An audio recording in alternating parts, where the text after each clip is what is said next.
Hey guys, it is time for our language. Go ahead and get your language notebook. Label it at the top with today's date.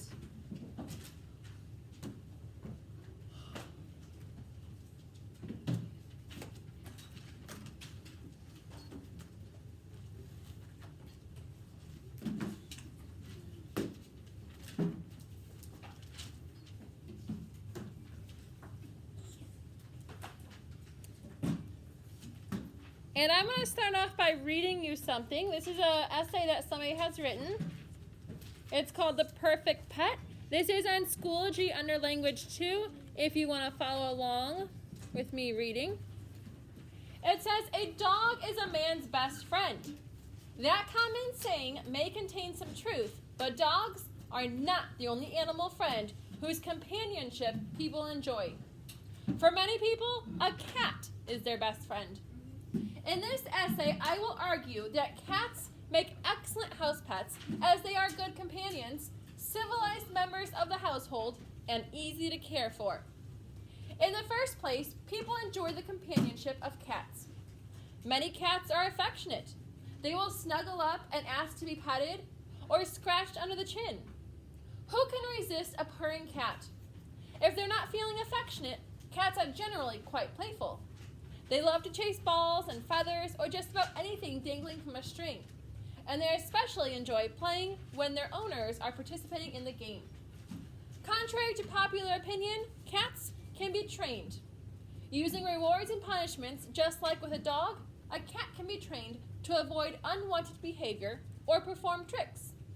Cats may even learn to fetch. Secondly, cats are civilized members of the household. Unlike dogs, cats do not bark or make other loud noises. Most cats don't even meow very often. They generally lead a quiet existence. Cats also don't often have accidents. Mother cats train their kittens to use the litter box, and most cats will use it without fail from that time on. Even stray cats usually understand the concept when shown the box and will use it regularly. Cats do have claws, and owners must have provision for this. A tall scratching post is a favorite cat area of the house, and a favorite cat area of the house will often keep the cat content to leave the furniture alone. As a last resort, of course, cats can be declawed. Lastly, one of the most attractive features of cats as house pets is their ease of care. Cats do not have to be walked. They get plenty of exercise in the house as they play, and they do their business in the litter box. Cleaning a litter box is a quick, painless procedure. Cats also take care of their own grooming. Bathing a cat is almost never necessary because under ordinary circumstances, cats clean themselves. Cats are actually more particular about personal cleanliness than most people are. In addition, cats can be left home alone for a few hours without fear. Unlike some pets, most cats will not destroy the furnishings when left alone. They are content to go about their usual activities until their owners return. In conclusion, cats are low maintenance, civilized companions. People who have small living quarters or less time for pet care, should appreciate these characteristics of cats. However, many people who have plenty of space and time still opt to have a cat because they love the cat personality. Therefore, in many ways, cats are the ideal house pet. Tell me about this essay. Tell me some things you recognize. Mason? They use a lot of big words. They use a lot of big words. Fancy words. Good. What about the content? What were they talking to you about? That cat's a good house pet. They're talking to you about cats are a good house pet? Are they trying to talk to you about dogs and how dogs are great? No. Megan? They're trying to persuade you to have a cat instead. Yes. I like how they have each little paragraph in the paragraph about different things they liked about cats. So each paragraph has a different thing that they liked about cats, so a different highlight about cats and why that you should have one. Mimi? I think they're right. You think they're right? You agree cats are good house pets? Yeah. They use really good words. They use really good words. Yeah? You have to see if Mrs. Long agrees, because she has a cat and a dog. I wonder which one she likes better. Dogs, get rid of that. Allergic to dogs. Alright, notice also, I do want to point out, I want to point out the length here, ladies and gentlemen. As we get ready to start our next writing, I want you to notice that there are 5 lengthy paragraphs here. Ladies and gentlemen, the biggest issue I've been having with some friends is they write me 1 small paragraph. Ladies and gentlemen, it is an F instantly, just by looking at it. It is too short, okay? Now this writing is actually going to be our longest one yet. We're going to have 6 paragraphs. I do want to point out what I don't like about this one. What are you noticing in the paragraphs? What are they missing in the beginning? Yeah, they did not indent on this one. So that's the only thing that I would fault on this essay is that it doesn't have indents. Other than that, this is a very, very nice essay. And yes, it's called a persuasive essay. They were trying to persuade you that cats are the best pet. So our next writing that we're going to be doing is a persuasion writing. So let's go ahead and dive into that more and what that means, a persuasive write. The presentation I'm going to be showing you, it is on Schoology on your iPad, so you can follow along there as well.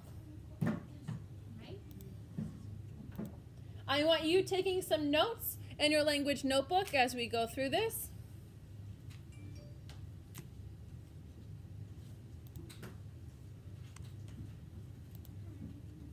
All right, so persuasive writing.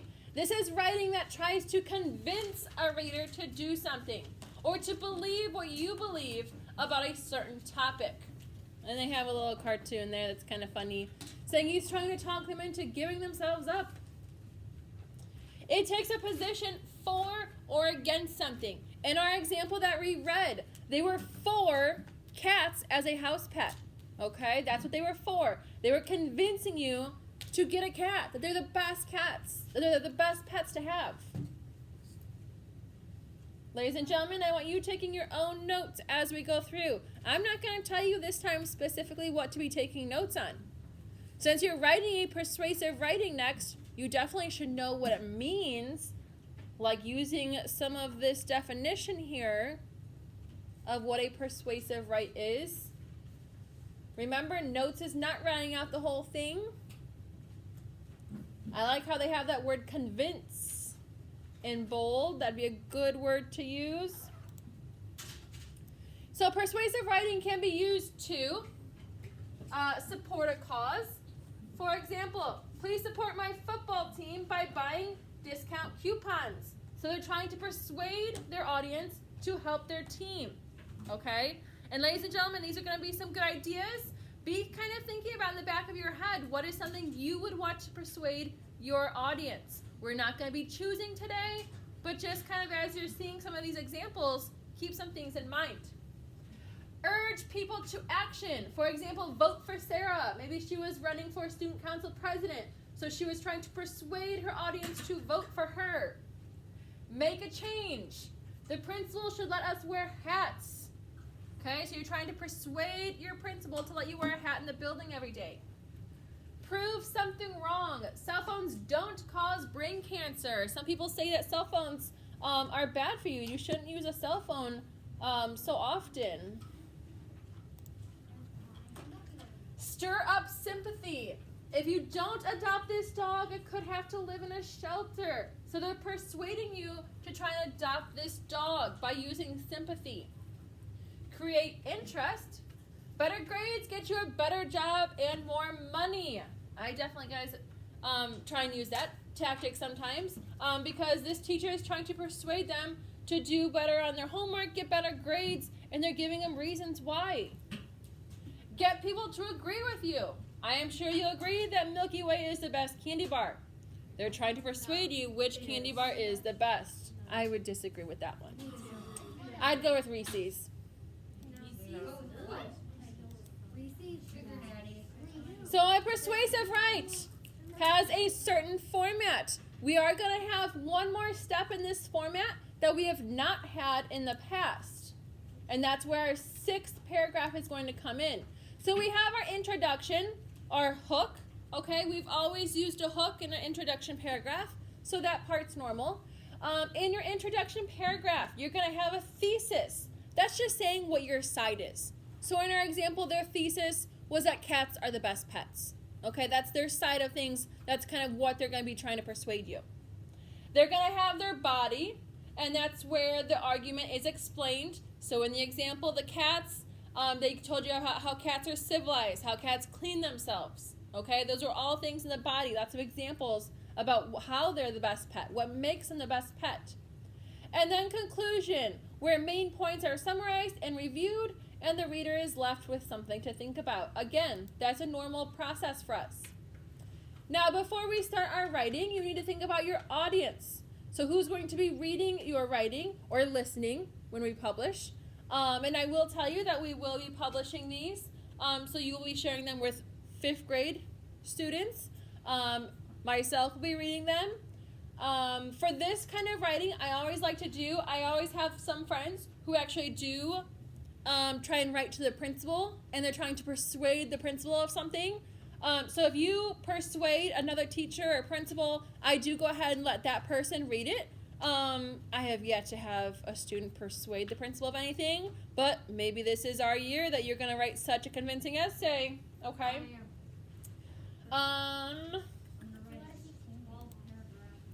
The writer must be clearly state his or her position. So, for example, the cats, they were very clear that cats were the best pet. Did they ever talk about, well, cats are the best, but, I mean, horses are kind of cool, too. Horses are good, and, I mean, dogs, I mean, they're not that bad. They can be fun. Because that would kind of be confusing, right? You're telling me cats are the best, but then you're saying, you know, dogs are kind of cool, and horses are fun. That'd be kind of an unclear side, right? That writer in our example, they never deterred from cats are the best. They stuck with the idea. They did not give you any other sides. We're going to be doing some research. So along with your opinion, for example, cats are the best pet, you don't want to have just your opinion because that won't be as convincing as if you have some facts. So about the cats, they did some research. They talked about the claws. They researched that, well, if your cat is by chance scratching the furniture, you could get them declawed. So they probably had to go and look up that fact of what you could do for your cat if they were having that situation. So you are going to be needing to look up some facts and examples to back up what your opinion is. And then here's our plan. So ladies and gentlemen, definitely I would take notes on this page. We are going to have a 6-paragraph essay.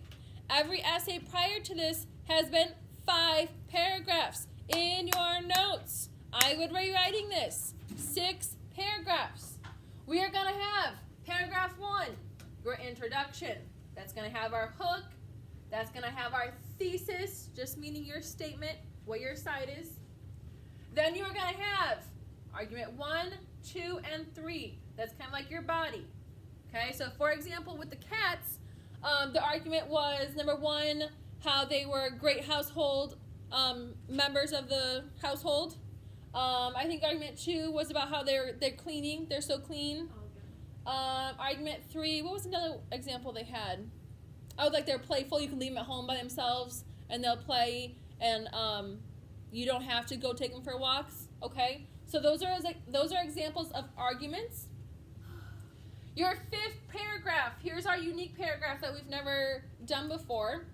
This one is going to be a counter argument. So, for example, if you know, let's go with the cats. A lot of people like cats.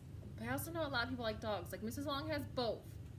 I know Mrs. Long, I want to convince her that cats are the best. But I know that she might counter, meaning come back with something different. She might counter that she likes dogs the best. So I need to give her some examples and some reasons why she shouldn't choose the dogs. Okay? Come back with, well, yes, I understand that dogs are playful, but it takes more time to play with the dogs. So do you see how I gave a positive about the dogs, but I turned that positive into a negative? It's fun to play with the dogs, but it takes a lot of time to play with the dogs. So I'm already kind of predicting what Mrs. Long could come back with, saying how dogs are great because I know she has both, and I want to give her reasons why that dog isn't as great as the cat. Okay? So that paragraph 5 is kind of the unique one. And then paragraph 6, our conclusion. Again, that's a normal paragraph for us that we've always done. Okay? Any questions so far? Mason? No, but no, nothing about picking topics yet. No, not Okay. like that. If I actually persuade the principal and he actually does what I say, We'll talk about that coming up. Yep. extra credit. We'll talk about that as we get closer. Yeah, nothing about topics yet. We're gonna get into that later. Oh man. I know we're excited about talking about topics, and that's good, guys. I like that you're kind of thinking about topics and what you're gonna be doing. If when we do our final draft for this, We'll talk about final drafts as it gets closer. Okay. I like that you guys are thinking ahead on stuff, but only questions on what we've covered so far. Can I do like Alaska? Like You're asking me about a topic. Are we talking about topics yet? Hold off on talking about topics. Only questions about what we've talked about so far. Okay, let's keep going. All right, so some do's and don'ts. We do want to divide it into, this says 5, but look at in parentheses 6. We're doing the 6 if we're adding that counter argument, which we are. So 6. You do want to have 6 paragraphs. You do want to have a thesis statement in your introduction. What is a thesis statement? Alyssa? side we're taking? Yeah, just the side you're taking. What's your opinion? You want to have 3 main points. Those are your 3 main arguments that help support your side. And those are going to be your 3 body paragraphs. And then you're going to have your counter argument and then your conclusion. You don't want to begin with, hello, my name is. You don't want to begin with, I'm going to write about. You don't want to write about and start with, this is my story about. Are any of those going to be catchy? No. Are any of those examples of using a hook? No, we have to start with our hooks, guys. Don't use the word I, okay? Instead of I think we shouldn't wear uniforms, so that's somebody's side. Is they must go to a private school, so they have to wear the uniforms, and they're trying to persuade their audience that they shouldn't wear uniforms. Well, instead of saying I, because it sounds like just you think that, it sounds more factual by just saying uniforms shouldn't be required. And all they did in that statement was take the I out. Don't be wishy-washy. Pick a side. Just like I talked to you about with the cats. If you're going with an example like cats are the best pet, you cannot talk about horses being kind of fun and dogs being kind of cool. And, oh, I have a hamster that I love too. Okay? That's wishy-washy and it's going against that cats are the best.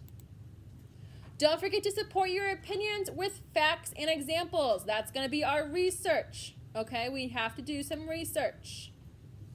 All right, so some great introductions. We've talked about hooks now, ladies and gentlemen, every paper we have wrote.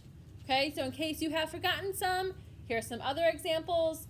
You could have a scenario, a quotation. We've talked about onomatopoeias. I have a lot of friends who use those. An interesting fact, a question. I also have the question is popular with a lot of you guys. Okay. Some other good strategies for your introductions. So your scenario, that's when the writer provides a personal experience or a made-up situation to introduce the position. Questioning, the writer asks thought-provoking questions to capture the reader's interest. Or maybe you start with a fact, giving some information that's going to grab the reader's attention. What's plain and boring? What makes all students in a school building look the same and lose their individuality? If you guessed uniforms, you're correct. So there's one example of a hook that this person used about wearing uniforms in the school building. Here's another example. Fast food consumption has risen 500% since 1970. And today reaches nearly every part of society, including some public school cafeterias. So they had a good fact there that they started with. Oh.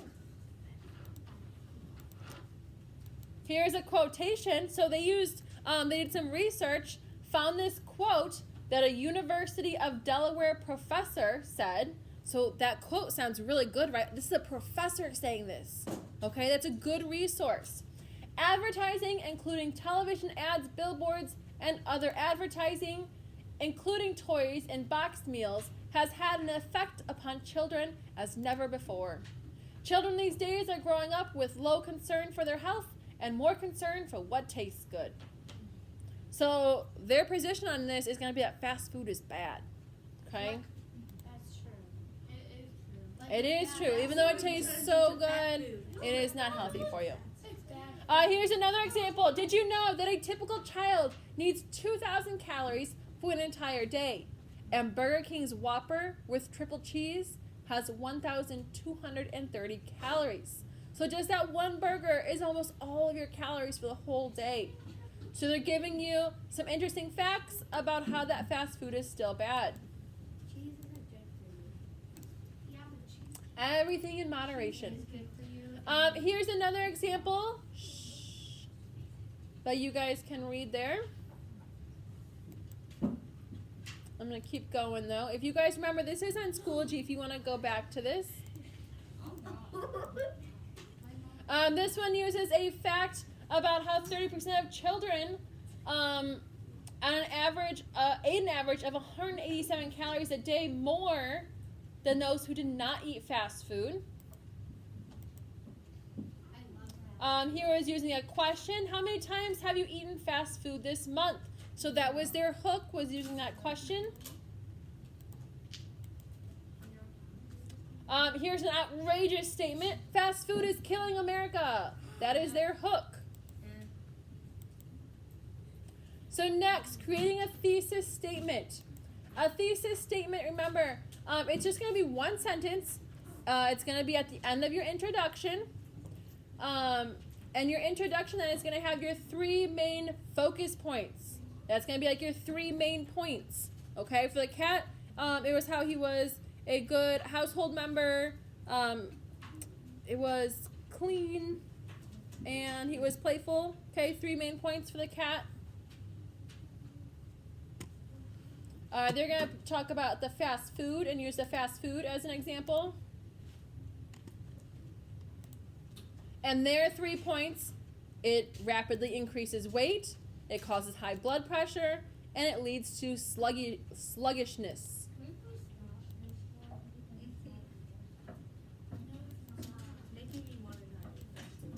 So for example, I believe fast food is harmful, that's their thesis, because it rapidly increases weight, causes high blood pressure, and leads to lethargy. What's that?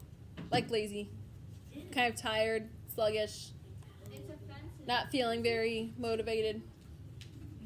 All right, so on this one, they have a catchy title. They have a hook. And here's the whole introduction paragraph. Ladies and gentlemen, notice the length of the introduction paragraph. Okay, that is something that we are still struggling with, is our length. And I'm not going to keep reading all this word for word to you guys, but again, it's something for you guys to go back to as you start your writing. These are very good examples. They have their 3 supporting paragraphs. And then this is the other side. This is their argument paragraph. This is paragraph 5. Okay? You're going to be telling the reader what the counter argument is, and then provide some good facts to back that up.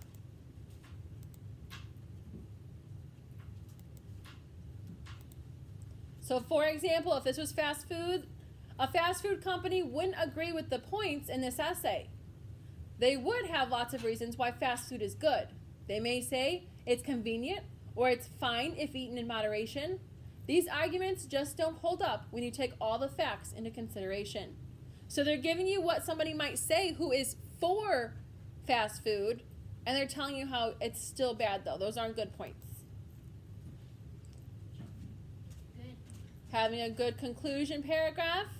Remember, you want to maybe call the reader to action, We could use a prediction, a scenario, kind of those similar ideas that we used with our hook. We can come back around and use for our conclusion.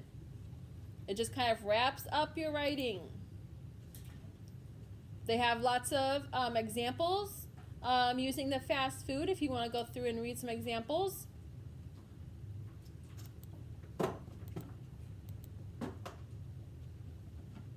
All right, so in review, your persuasive essay is going to have a catchy title. It's going to have your introduction paragraph with a hook and your thesis. You're going to have one paragraph for each of your arguments, which is 3. You're going to have your counter argument paragraph and then your conclusion paragraph. Okay, we'll go back through then. We will go through a whole writing process where we're going to pick our topic, pre-write, draft, revise, edit, and publish. All right? Yes. I also have, if you want to take a look at something else that would help you as we get started here soon, also on Schoology is this chart here. And it just has some basic notes giving you the definition and how we persuade our readers. So this is a nice short one to kind of look at. All right, ladies and gentlemen, for today, you have a vocabulary that's on persuasive writing. It's going to also go over the points of what a persuasive writing is, how we do a good one, some good strategies, okay? So you're going to work on that. We are not starting our persuasive writing today. Just your vocabulary. We'll start our writing process then later in the week. All right? Any questions? For the writing, would we be able to write it on computer and then print it out? We'll talk about that as we get into it, yep. We'll have to start thinking of make like a list of our topics. If you want to make a list of your topics and start that, you can, but you don't have to do that yet. First, do your vocabulary.